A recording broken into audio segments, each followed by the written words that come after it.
നാട്ടിൽ നട്ടനുളകളും പറമ്പിലുള്ള കളകളും പ്രത്യേകിച്ച് പരിചരണമൊന്നുമില്ലാതെ പടർന്ന് പന്തലിക്കും. എന്നാൽ നമ്മൾ പറയുന്ന നേരും നമ്മുടെ പാടത്ത് വിരിയുന്ന ഞാറും നന്നായി ശ്രദ്ധിച്ചാൽ മാത്രമേ നന്നാവുകയുള്ളൂ. എല്ലാ കൂട്ടുകാർക്കും നന്മയും സ്നേഹവും നിറഞ്ഞൊരു നല്ല സുദിനം ആശംസിക്കുന്നു. It's me Neethu. നമ്മുടെ ഇന്നത്തെ ചിന്താവിഷയം എന്താ? അൺകണ്ടീഷണൽ ലവ്, അല്ലെങ്കിൽ ഉപാധികളില്ലാത്ത സ്നേഹം. അല്ലേ? സ്നേഹം അത് ചിലപ്പോൾ രണ്ട് വ്യക്തികൾക്കിടയിലോ ഒരുപാട് വ്യക്തികൾക്കിടയിലോ മനുഷ്യനും മൃഗങ്ങൾക്കിടയിലോ എല്ലാം സംഭവിക്കാം. അല്ലേ? ആദ്യം ഉപാധികളില്ലാത്ത സ്നേഹം എന്ന് പറയുമ്പോൾ എല്ലാവർക്കും ഓർമ്മ വരുന്നത് അമ്മയാണല്ലേ? അമ്മയും കുഞ്ഞും തമ്മിലുള്ള പൊക്കിൽ കൊടി ബന്ധം. അതിനെ വെല്ലുവിളിക്കുന്ന രീതിയിലുള്ള ഒരുപാട് കാര്യങ്ങൾ നമ്മുടെ നാട്ടിൽ നടക്കുന്നുണ്ട് കേട്ടോ. അമ്മ കുഞ്ഞിനെ, ഗർഭസ്ഥ ശിശുവിനെ കൊന്നുകളയുന്നു. കാമുകന്റെ കൂടി ഒളിച്ചോടി പോകാൻ വേണ്ടി സ്വന്തം കുഞ്ഞുങ്ങളെ ഉപേക്ഷിക്കുന്ന അമ്മമാരുണ്ട്. അപ്പം ഉപാധികളില്ലാത്ത സ്നേഹത്തിന് ഇതെല്ലാം വെല്ലുവിളികൾ വേണം. ഞാൻ ഒരാളെ സ്നേഹിക്കുമ്പോൾ, അല്ലെങ്കിൽ ഒരാൾ എന്നെ സ്നേഹിക്കുമ്പോൾ അതിൽ കണ്ടീഷൻസ് ഉണ്ടാകാൻ പാടില്ല. ഇപ്പോഴത്തെ ലൈഫിൽ നമ്മൾ അധികവും കണ്ടീഷൻ വെച്ചിട്ടാണ് സ്നേഹിക്കുന്നത്. ചില സമയത്ത് അച്ഛനും അമ്മയും പോലും. അല്ലേ? നീ നന്നായി മാർക്ക് വാങ്ങിയാൽ ഞാൻ നിനക്ക് ഇന്ന കാര്യം ചെയ്തു തരാം. അത് നല്ല രീതിയിൽ പറയുന്ന അച്ഛനും അമ്മയുണ്ട്. അല്ലാതെ സ്നേഹം കൊടുക്കാതെ സമ്മാനങ്ങൾ കൊണ്ട് മാത്രം കുട്ടികളെ വളർത്തിയെടുക്കുന്ന അച്ഛനും അമ്മയുണ്ട്. അത് നമുക്ക് ഈ സമൂഹത്തിൽ നന്നായിട്ട് കാണാൻ പറ്റുന്നുണ്ട്. അതിൻ്റെ ദൂഷ്യവശങ്ങൾ സമൂഹത്തിൽ ഉണ്ടാവുന്നുമുണ്ട്.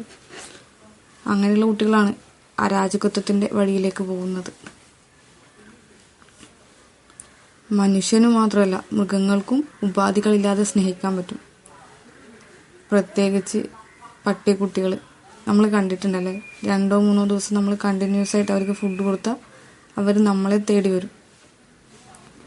ആദ്യം അവർ വന്നത് ഭക്ഷണത്തിന് വേണ്ടിയാണ്.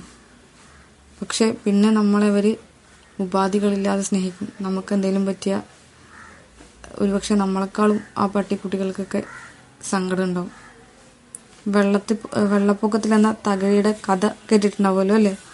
വെള്ളപ്പൊക്കത്തിൽ ഒരു കുടുംബം മൊത്തം ഇല്ലാതായപ്പോൾ ആ കുടുംബത്തിനെ കാത്ത് വെള്ളപ്പൊക്കത്തിലുണ്ടായ ഒരു നായ. അതുപോലെ വയനാട് ഉരുൾപൊട്ടലുണ്ടായപ്പോൾ എല്ലാവരും രക്ഷപ്പെടുന്ന കൂട്ടത്തിൽ തൻ്റെ വളർത്തുമൃഗങ്ങളെയും രക്ഷപ്പെടുത്താൻ നോക്കി.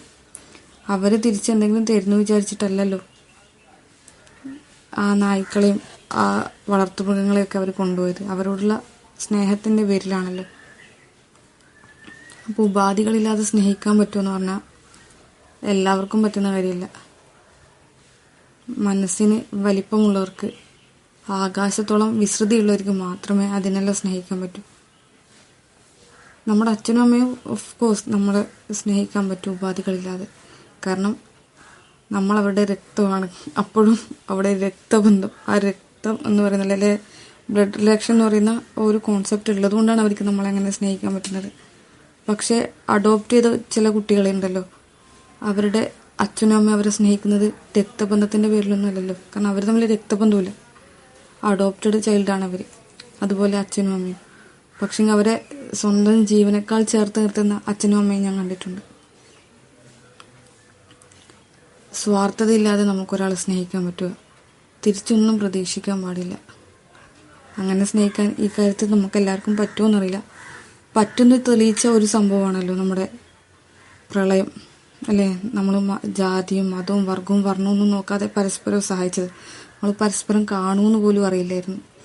അതുപോലെ വയനാട് ദുരന്തം വന്നപ്പോൾ എല്ലാവരും കൈകോർത്ത് നിന്നു. ചെറിയവനെന്നോ വലിയവനോ ഒന്നും ഇല്ലാതെ അവനവനെ കൊണ്ട് കഴിയുന്ന ഉപകാരങ്ങൾ ചെയ്തു. അപ്പോൾ രക്തബന്ധം വേണമെന്നൊന്നുമില്ല നമുക്കൊരാളെ ഉപാധികളില്ലാതെ സ്നേഹിക്കാൻ. അതിന് നല്ല മനസ്സ് മാത്രം ഉണ്ടായാൽ മതി. അങ്ങനെ എല്ലാവർക്കും നന്മയുള്ള ഹൃദയം ഉണ്ടാവട്ടെ. ഹൃദയത്തിൻ്റെ സ്നേഹത്തിൻ്റെ വിളനിലങ്ങൾ പൂത്ത് തളർത്ത് പന്തലിക്കട്ടെ എന്ന് ആശംസിച്ചുകൊണ്ട് നിർത്തുന്നു.